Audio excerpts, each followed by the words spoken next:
जय श्री कृष्णा। राधे राधे दोस्तों, आज मैं आप लोगों को लड्डू गोपाल की एक ऐसी दिल को छू लेने वाली अद्भुत बिल्कुल सत्य लीला कथा सुनाऊंगी जिसे सुनकर आपका हृदय लड्डू गोपाल के लिए भावुक हो जाएगा। दोस्तों, लड्डू गोपाल भगवान श्री कृष्ण के बाल स्वरूप जो सर्वेश्वर हैं, इन तीनों लोकों के स्वामी हैं, जो अगर आंखें बंद कर ले तो पूरा संसार अंधकार में डूब जाए और आंखें खोल दे तो प्रकृति खुशी से झूम उठे। उन्हें हम इंसानों से क्या किसी चीज की अपेक्षा है? बिल्कुल नहीं। पर हमारे बाल गोपाल भक्त वत्सल हैं, दीन बंधु हैं, भक्तों से इतना प्रेम करते हैं कि अपने भक्तों के मात्र प्रेम भाव से वो भक्त के हो जाते हैं। जिनके हाथों में सर्वस्व ब्रह्मांड की सांसों की डोर है, क्या उन्हें सांस लेने के लिए हवा की आवश्यकता होती है? क्या उनका भी दम घुट सकता है?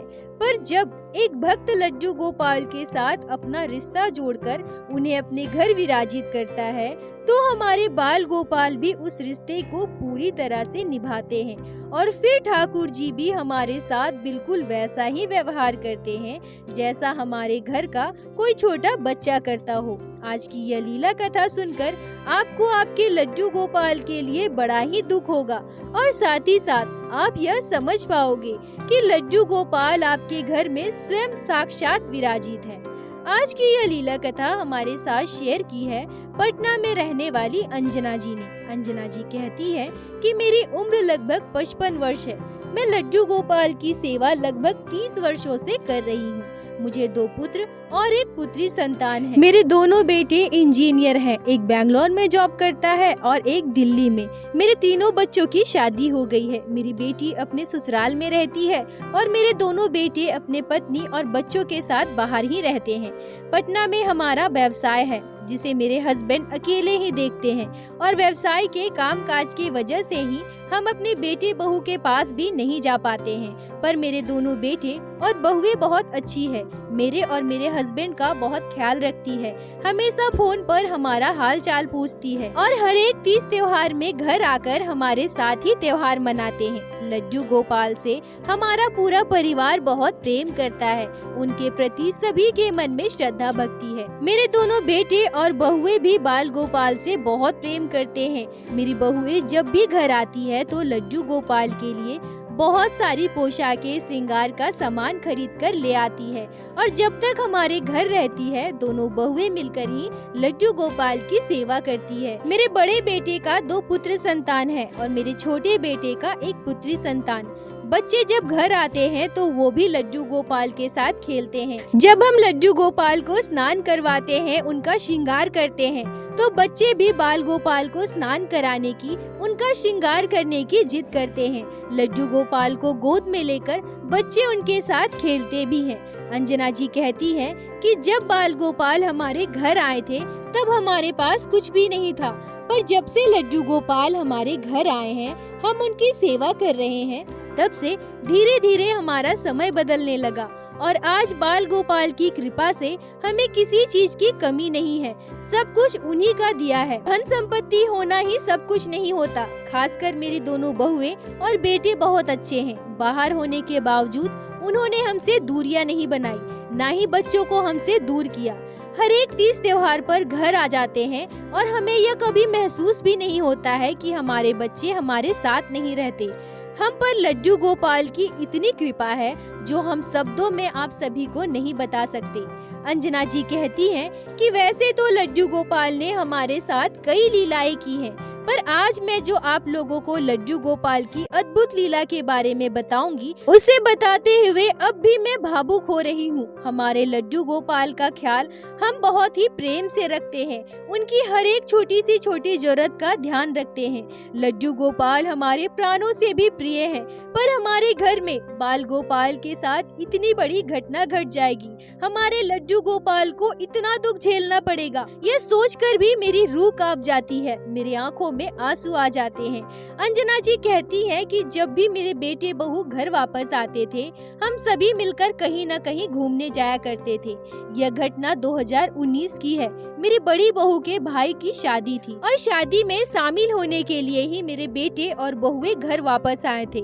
हमारे घर में एक कार है जिसका इस्तेमाल हम तभी करते हैं जब पूरे परिवार को मिलकर कहीं बाहर घूमने जाना होता है। नहीं तो घर में 3 बाइक भी है। मेरे हस्बैंड बाइक से ही अपने काम पर आना जाना करते हैं और जब मेरे बेटे भी घर आते हैं तो बाइक से ही यहाँ वहाँ घूमना करते हैं।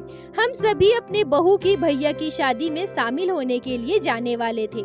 हमने यह सोचा था कि हम शादी में 2 दिन के लिए जाएंगे और फिर घर वापस आ जाएंगे। अगर मेरी बहू को वहाँ रुकना होगा तो वो कुछ दिन रुक जाएगी। यह सोचकर हल्दी वाले दिन हम सुबह सुबह जाने के लिए सभी लोग तैयार हो रहे थे। उस दिन मैं सुबह सुबह जल्दी उठ गई। सुबह उठकर स्नान करके मैंने अपने लड्डू गोपाल को भी स्नान श्रृंगार करवा दिया और उन्हें भोग लगा दिया।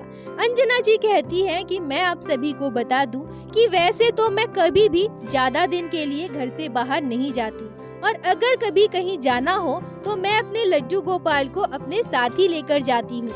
मैं कभी भी अपने बाल गोपाल को घर पर अकेला नहीं छोड़ती और इस बार भी जब हम सभी शादी में जा रहे थे तब हमने सोचा कि हम शादी वाले घर लड्डू गोपाल को कैसे ले जा सकते हैं। वहाँ बाल गोपाल की सेवा में हमें दिक्कत आएगी। फिर हमारा ध्यान गया कि मेरे बहू के मायके के पास ही मेरी एक बहन रहती है और हमने यह निश्चय किया कि हम अपने बाल गोपाल को उसके घर विराजित करेंगे और उसके घर हम लड्डू गोपाल की सेवा भी अच्छे से कर सकते हैं और फिर बहू के घर शादी में शामिल भी हो सकते हैं। यह सोचकर हम लड्डू गोपाल को अपने साथ ले जाने का निश्चय किए। जब मेरे पोते पोतियों को यह पता चला कि लड्डू गोपाल भी हमारे साथ जाएंगे तो वो सभी बाल गोपाल को अपनी गोद में लेने के लिए कार में अपने साथ बिठाने के लिए बहुत उत्सुक हो गए।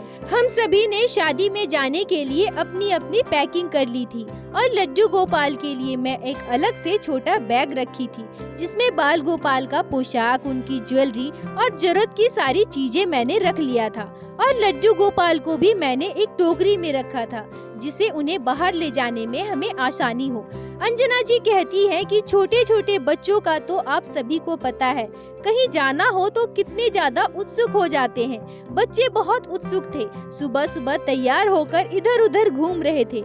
हम सभी ने अपना अपना बैग कार की डिग्गी में रखने के लिए निकाला था। तीनों बच्चे कार की डिग्गी में बैग रखने के लिए ले जाने लगे।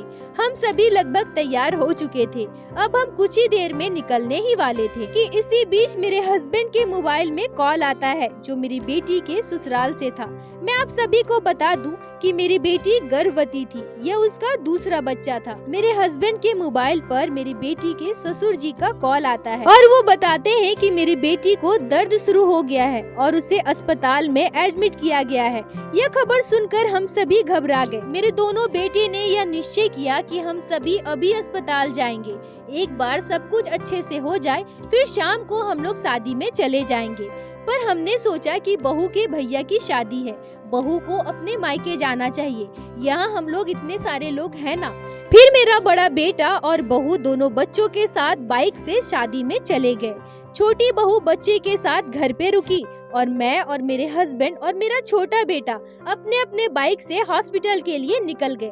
लगभग 11 बजे हम अस्पताल पहुंचे और लगभग थोड़ी देर के बाद दोपहर के 12:30 बजे मेरी छोटी बहू का कॉल आता है और वो फोन पर जो बताती है उसे सुनकर हमारे होश उड़ जाते हैं। बहू हमसे कॉल पर कहती है कि लड्डू गोपाल मंदिर में नहीं है। हम सभी आश्चर्य हो जाते हैं कि लड्डू गोपाल मंदिर से कहाँ जा सकते हैं। मैंने अपनी बहू से कहा कि मैं बाल गोपाल को टोकरी में रखकर मंदिर में ही बिठा रखी थी, तुम अच्छे से देखो, वहीं कहीं होंगे, मिल जाएंगे। थोड़ी देर के बाद मेरी बहू फिर से कॉल करती है और कहती है कि लड्डू गोपाल कहीं नहीं मिल रहे हैं, उसने पूरा घर देख लिया है। अब हम क्या करें, हम बहुत परेशान थे। इधर मेरी बेटी ऑपरेशन थिएटर में थी, उसे अभी तक बच्चा नहीं हुआ था। हम उसे छोड़कर घर वापस भी नहीं जा पा रहे थे। मैं बहुत परेशान हो गई। मैं बार बार अपनी बहू को कॉल करके पूछ रही थी कि लड्डू गोपाल मिले या नहीं, पर हर बार मेरी बहू बस यही कह रही थी कि लड्डू गोपाल नहीं मिल रहे हैं, उसने पूरा घर ढूंढ लिया है। पूरा दिन बीत गया, अभी भी हमारे लड्डू गोपाल हमें नहीं मिले थे। मैं भावुक हो रही थी, मेरी आंखें नम हो रही थी। मैं समझ नहीं पा रही थी कि हमारे लड्डू गोपाल कहाँ जा सकते हैं। मुझे ऐसा लग रहा था कि मैं अगर अभी घर जाकर लड्डू गोपाल को ढूंढूंगी तो वह घर में जरूर मिल जाएंगे। शायद मेरी बहू लड्डू गोपाल को ढूंढ नहीं पा रही है, पर मैं अपनी बेटी को इस हालत में छोड़कर जा भी नहीं पा रही थी। मेरे हस्बैंड और मेरा बेटा भी मुझे समझा रहे थे कि परेशान मत हो, लड्डू गोपाल घर में ही होंगे, मिल जाएंगे। पर मैं क्या करती, मैं बस यही सोच रही थी कि सुबह से मेरे बाल गोपाल भूखे हैं। दिन बीत गया। शाम के लगभग 4:30 बजे मेरी बेटी के बच्चे का जन्म होता है। ठाकुर जी की कृपा से मेरी बेटी ने पुत्र संतान को जन्म दिया था और माँ और बच्चा दोनों स्वस्थ थे। शाम के लगभग 6:30 बजे हमें अपनी बेटी से मिलने दिया गया। बेटी से मिलने के बाद अब मेरा मन बाल गोपाल के लिए व्याकुल हो रहा था। मुझे ऐसा लग रहा था कि मैं अभी तुरंत अपने घर चली जाऊं। रात के लगभग 8 बजे हम हॉस्पिटल से निकल गए। घर पहुंचते ही मैं अपनी बहू से पूछती हूँ कि लड्डू गोपाल मिले क्या, पर मेरी बहू फिर से वही जवाब देती है कि लड्डू गोपाल कहीं नहीं मिल रहे हैं। अब हम सभी बाथरूम में स्नान करने चले गए। स्नान करने के बाद मैं अपने घर के मंदिर में जाती हूँ, क्योंकि मुझे उम्मीद था कि मैं टोकरी में रखकर लड्डू गोपाल को जहाँ रखी थी, मेरे बाल गोपाल अब भी वही होंगे। पर लड्डू गोपाल मुझे वहाँ मिले ही नहीं। अब मैं और परेशान हो गई। मेरी बहू ने मुझसे कहा कि उसने घर का कोना कोना छान मारा है, पर लड्डू गोपाल उसे कहीं नहीं मिले। पर मैं यही सोच रही थी कि मेरे बाल गोपाल हमारे घर से कहाँ जा सकते हैं, वो तो घर पर ही होंगे ना। और मेरे लड्डू गोपाल की टोकरी भी नहीं मिल रही है, जिस वजह से मुझे यही लग रहा था कि लड्डू गोपाल टोकरी के साथ कहीं रखे होंगे। फिर से मैं घर का कोना कोना छान मारती हूँ। रात के 10:30 बज गए, पर मेरे बाल गोपाल अभी भी मुझे नहीं मिले। मैं थक हार कर रोने लगती हूँ। हमारे घर में सभी बहुत परेशान हो गए। हम में से किसी को समझ नहीं आ रहा था कि लड्डू गोपाल कहाँ जा सकते हैं। कॉल पर हमने यह बात अपने बड़े बेटे और बहू को बताई। वो लोग भी यह सुनकर परेशान हो गए। फिर मुझे सब मिलकर समझाने लगे। सब मुझसे कहने लगे कि रात बहुत हो चुकी है, अभी आप सो जाइए। सुबह उठकर हम सभी मिलकर लड्डू गोपाल को घर में फिर से ढूंढेंगे। अंजना जी कहती हैं कि मैं आप सभी को बता नहीं सकती कि मुझे कितना दुख हो रहा था। मैंने उस रात कुछ भी नहीं खाया था। मेरी आंखों से आंसू बह रहे थे। मैं बस यही सोच रही थी कि मेरे लड्डू गोपाल जहाँ भी होंगे, भूखे प्यासे बैठे होंगे। सुबह से उन्होंने कुछ भी नहीं खाया है और मैं यहाँ कैसे खा सकती हूँ। रात भर मुझे नींद नहीं आई। मैं बस करवटें बदल रही थी। परेशानी में रोते रोते मुझे रात को तेज बुखार आ गया। अगले दिन सुबह मैंने अपने छोटे बेटे और बहू से कहा कि तुम लोग शादी में चले जाओ, पर वो मुझे इस हालत में छोड़कर नहीं गए। हमारे लड्डू गोपाल कहीं नहीं मिल रहे थे। हमारा पूरा परिवार बहुत दुखी था। उस दिन भी मेरे बेटे बहू ने मिलकर पूरा घर फिर से ढूंढा, पर मेरे लड्डू गोपाल नहीं मिले। मैं इतना रो रही थी, इतनी परेशान थी। मैं सुबह से अपने बिस्तर से उठी भी नहीं थी। मुझे बस अपने बाल गोपाल को एक बार अपनी गोद में लेना था, एक बार अपने लड्डू गोपाल को अपने हाथों से भोग लगाना था। वह दिन भी ऐसे ही बीत गया। अगले दिन सुबह 9 बजे मेरा बड़ा बेटा और बहू भी शादी से वापस आ गए, क्योंकि उनका मन भी ये सारी बातें सुनने के बाद वहाँ नहीं लग रहा था। वो भी परेशान थे कि लड्डू गोपाल कहाँ चले गए, और साथ ही साथ मेरी तबीयत भी ठीक नहीं थी। दोस्तों, अंजना जी रोते हुए कहती हैं कि मेरे मन में बहुत सारे बुरे बुरे विचार आ रहे थे। मुझे ऐसा लग रहा था कि लड्डू गोपाल हमारे घर से क्यों चले गए। हमारे घर तो बाहर का कोई आता भी नहीं है। मेरे लड्डू गोपाल अपने आप कहाँ जा सकते हैं? क्या हमारे परिवार में कुछ अशुभ होने वाला है? लड्डू गोपाल जब हमारे घर आए थे तब हमारे पास कुछ भी नहीं था, और उनकी कृपा से ही हमारे घर किसी चीज की कमी नहीं है। फिर इस तरह से अचानक बाल गोपाल क्यों चले गए? क्या हमारे साथ कुछ बहुत बुरा होने वाला है? ये सारी बातें मुझे अंदर से खाए जा रही थी, जो मैं किसी को बता भी नहीं पा रही थी। सारी बातें सोच सोच कर मैं परेशान होकर बिना कुछ खाए पिए बहुत बीमार पड़ गई। पर मेरी इस अवस्था को देखकर मेरे बेटे, बहू, मेरे हस्बैंड सभी मुझे समझाने लगे कि हम दूसरे बाल गोपाल को अपने घर लेकर आते हैं। अंजना जी कहती है कि मैंने भी यह सोच रखा था कि अगर मेरी भक्ति सच्ची है, अगर मैं सच्चे दिल से लड्डू गोपाल की सेवा की हूँ, तो बाल गोपाल मेरे साथ कभी बुरा नहीं कर सकते। वो जहाँ भी हैं, मेरे पास वापस जरूर आएंगे। और मैं तो एक माँ हूँ ना, मेरे लिए यह कैसे संभव है कि मेरा बेटा खो गया है तो तो मैं दूसरा बच्चा अपने घर लेकर आऊं। क्या एक संतान का जगह दूसरा संतान कभी ले सकता है? अंजना जी कहती है कि 5-6 दिनों तक मैं बहुत बीमार रही, पर अब धीरे धीरे मेरी तबीयत में सुधार हो रहा था। दुख तो मुझे अब भी बहुत था। वर्षों से पूजित लड्डू गोपाल हमें छोड़कर जा चुके थे। यह दुख, यह पीड़ा मेरे लिए असहनीय था, पर फिर भी मैंने सब कुछ स्वीकार कर लिया था, अपने आप को संभाल लिया था। अगले 1 सप्ताह के बाद मेरा छोटा बेटा और बहू वापस अपने जॉब पर चले गए और उसके 3 दिन के बाद मेरा बड़ा बेटा, बहू और बच्चे भी वापस चले गए। अब फिर से मैं और मेरे हस्बैंड घर पर अकेले हो चुके थे। मेरे हस्बैंड अपने काम पर चले जाते थे और मैं बिल्कुल अकेली घर पर रहती थी। घर मुझे काटने को दौड़ता था। लगभग 1 महीने बीत गए। अब भी मैं अपने बाल गोपाल को याद करती थी, रोती थी, उनसे बस यही प्रार्थना करती थी कि हे मेरे गोपाल, आप वापस मेरे पास आ जाइए। मुझे नहीं पता मुझसे क्या भूल हुई है, मुझसे क्या गुनाह हुआ है, पर जो भी हो, आपके बिना मैं नहीं रह सकती। अगर मुझसे कोई गलती हुई है तो आप मुझे बताइए, पर ऐसे छोड़कर मुझे क्यों चले गए? मैं हमेशा अपने बाल गोपाल से कहती थी कि मुझसे जो भी गलती हुआ है, मुझसे जो भी गुनाह हुआ है, आप सपने में ही सही मुझे दर्शन दीजिए, मुझे मेरी गलती बताइए, मैं उसमें सुधार करूंगी। मेरे मन में कहीं न कहीं आज भी अपने लड्डू गोपाल को वापस पाने की उम्मीद थी। और इसी बीच हमारे साथ एक चमत्कार होता है।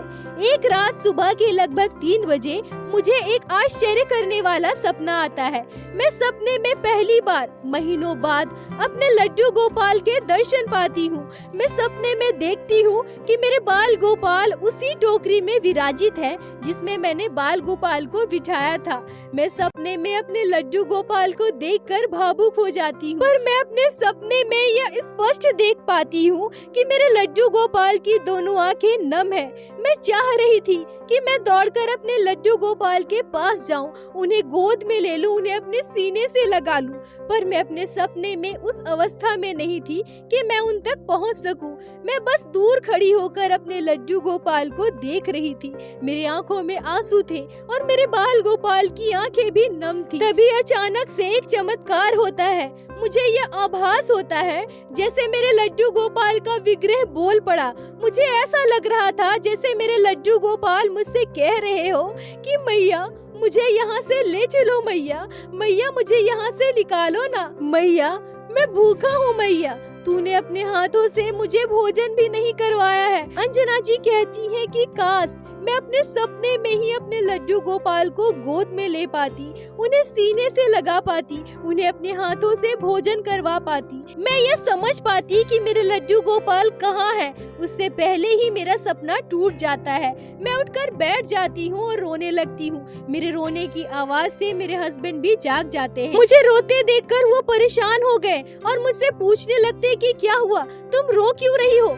फिर मैं रोते हुए उन्हें पूरी बात बताती हूँ। मेरे हस्बैंड मुझसे कहते हैं कि तुम बाल गोपाल के बारे में बहुत सोच रही हो और इसी वजह से तुम्हें इस तरह के सपने आ रहे हैं। तुम हमेशा कहती हो ना कि लड्डू गोपाल ने कुछ नहीं खाया, वो भूखे होंगे। देखो, आज तुम ये सब अपने सपने में देख रही हो। तुम इतना मत सोचो, अपना ध्यान रखो, अपनी तबीयत का ध्यान रखो। लड्डू गोपाल भले ही हमसे दूर चले गए हैं, पर हमारे साथ हैं, वो सब कुछ देख रहे हैं। तुम अगर इतना दुखी रहोगी तो तुम्हारे बाल गोपाल को कितना दुख होगा। अंजना जी कहती है कि जो भी हो, मैं अपने बाल गोपाल को जिस अवस्था में दर्शन की थी वो मैं नहीं भूल पा रही थी। मेरे आंखों के सामने बार बार लड्डू गोपाल का रोता हुआ चेहरा था। उनकी बातें जो मैंने महसूस किया था वो सारी मेरे कानों में गूंज रही थी। मुझे समझ में नहीं आ रहा था कि अब मैं क्या करूं। तभी अगले 3 दिन के बाद हमारे साथ एक चमत्कारी घटना घटती है। एक दिन दोपहर के 3 बजे हमारे एक पड़ोसी हमारे घर आते हैं। मेरे हस्बैंड भी उस समय घर पर ही थे। हमारे पड़ोसी कहते हैं कि उनके घर कुछ रिश्तेदार आए हैं और उन्हें स्टेशन छोड़ने के लिए उन्हें हमारी कार चाहिए, क्योंकि उनका कार सर्विसिंग के लिए गया है। मेरे हस्बैंड ने उनसे कहा कि हाँ क्यों नहीं। यह कहकर मेरे हस्बैंड ने कार की चाबी उन्हें दे दी। वो हमारे कार हमारे गैराज से बाहर निकालकर अपने घर के गेट के बाहर लगा देते हैं। मैं भी घर का गेट बंद करके वापस आ जाती हूँ। पर थोड़ी ही देर के बाद उनका कॉल आता है और वो हमसे कहते हैं कि आप लोग तुरंत हमारे घर आइए। मैं और मेरे हस्बैंड तुरंत उनके घर जाने लगते हैं और हम देखते हैं कि वो सभी घर के बाहर कार के पास ही खड़े हैं। हम वहाँ पहुँचकर जो देखते हैं उसे देखकर हमारे होश उड़ जाते हैं। वो अपने हाथ में लड्डू गोपाल को लेकर खड़े थे, हमारे बाल गोपाल को। इतने महीनों के बाद लड्डू गोपाल को इस तरह से अपनी आंखों के सामने देखकर मेरी खुशी का ठिकाना नहीं था। मैं दौड़कर जाकर लड्डू गोपाल को उनसे लेती हूँ और जोर जोर से बच्चों की तरह रोने लगती हूँ। लड्डू गोपाल को सीने से लगा लेती हूँ और हम उनसे पूछते हैं कि आपको लड्डू गोपाल कहाँ मिले। उसके बाद वो जो हमें बताते हैं उसे सुनकर हमारे होश उड़ जाते हैं। वो कहते हैं कि वो सारा बैग रखने के लिए जब कार की डिक्की खोलते हैं तो डिक्की के किनारे लड्डू गोपाल इस टोकरी में बैठे हुए थे। मैं और मेरे हस्बैंड दोनों उनकी बात सुनकर हैरान थे। हम अपने लड्डू गोपाल को लेकर घर आते हैं। लगभग 1-1.5 महीने से मेरे लड्डू गोपाल ऐसे ही कार की डिग्गी में बंद थे। मैं तुरंत बाल गोपाल को स्वच्छ जल से स्नान करवाती हूँ, उन्हें भोग लगाती हूँ। लड्डू गोपाल को निहार कर मैं रोए जा रही थी। मेरे लड्डू गोपाल महीनों से कार में बंद थे। भूखे प्यासे उन्हें कितनी तकलीफ हुई होगी। अभी भी हम यह समझ नहीं पा रहे थे कि लड्डू गोपाल कार की डिग्गी में कैसे गए। और ठीक उसी समय मेरी बड़ी बहू का कॉल आता है।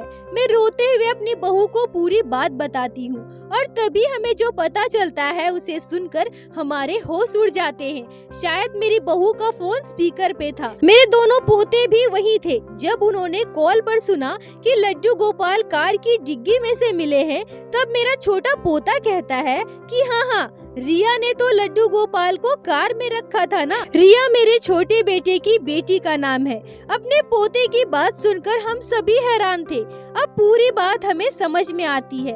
हम यह समझ पाते हैं कि जिस दिन हम लोग शादी में जाने के लिए कार की डिग्गी खोले थे और सारा बैग रखने वाले थे, तभी बच्चे ने शायद लड्डू गोपाल को कार की डिग्गी में रखा होगा। और जब मेरी बेटी के ससुराल से कॉल आया और हमारा जाना कैंसिल हो गया, जिसने भी कार की डिग्गी बंद की होगी उसने ध्यान नहीं दिया होगा कि उसमें लड्डू गोपाल है। और उस दिन के बाद से तो हमने कार इस्तेमाल ही नहीं किया, न ही कार की डिग्गी कभी खोल कर देखी है। हम तभी अपनी छोटी बहू को कॉन्फ्रेंस में कॉल करते हैं और अपनी पोती रिया से पूछते हैं, पर वो कुछ भी बता नहीं पा रही थी। वो बहुत छोटी थी, 4.5 साल की थी। हम सभी को बहुत बुरा लग रहा था। हमारे प्राणों से प्रिय लड्डू गोपाल कार की डिग्गी में बंद थे, पर साथ ही साथ हमें इस बात की खुशी थी कि बाल गोपाल हमें वापस मिल गए। जना जी कहती है कि आज भी जब मैं अपने सपने के उस दृश्य को याद करती हूँ तो मेरा पूरा शरीर सिहर उठता है। उनका हम पर विशेष कृपा है जो वो वापस हमारे घर आए।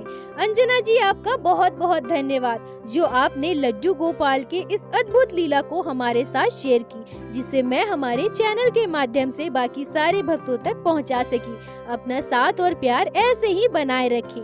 दोस्तों, आप सभी से मेरा हाथ जोड़कर नम्र निवेदन है कि कृपया करके जिनके भी घर छोटे बच्चे हैं वो बाल गोपाल का विशेष ध्यान रखिए। छोटे बच्चे नादान होते हैं, न समझ होते हैं और उनसे इस तरह की कई गलतियां हो जाती है। हमारे छोटे बच्चों के हाथों अनजाने में भी कोई गलती ना हो, कोई गुनाह ना हो, इसका विशेष ध्यान हमें ही रखना है। मैं हाथ जोड़कर आप सभी से प्रार्थना करूंगी कि कृपया आप सभी इस बात का विशेष ध्यान रखें ताकि आगे ऐसी घटनाएं ना घटे। और दोस्तों, मेरे साथ एक बार प्रेम से कहिए, बोलो बाके बिहारी लाल की जय, लड्डू गोपाल की जय, जय जय श्री राधे।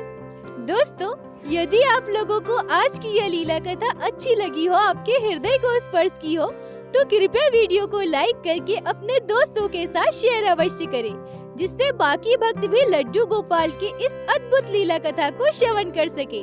और हमारे चैनल को सब्सक्राइब करें, जिससे प्रतिदिन आप लोग हमारे चैनल पे श्री बाके बिहारी श्री लड्डू गोपाल की लीला कथा सुन सके। दोस्तों, यदि आपके जीवन में घटी हो कोई भी चमत्कारी घटना या लड्डू गोपाल ने कभी भी की हो कोई भी लीला जिसे आप हम सभी के साथ शेयर करना चाहते हैं, तो कृपया हमें इंस्टाग्राम पे मैसेज करें। हम आपसे कांटेक्ट करेंगे और आपकी उस लीला कथा को हमारे चैनल पे बाकी सारे भक्तों के साथ शेयर अवश्य करेंगे। लड्डू गोपाल की कृपा आप पर और आपके पूरे परिवार पर बनी रहे। राधे राधे दोस्तों।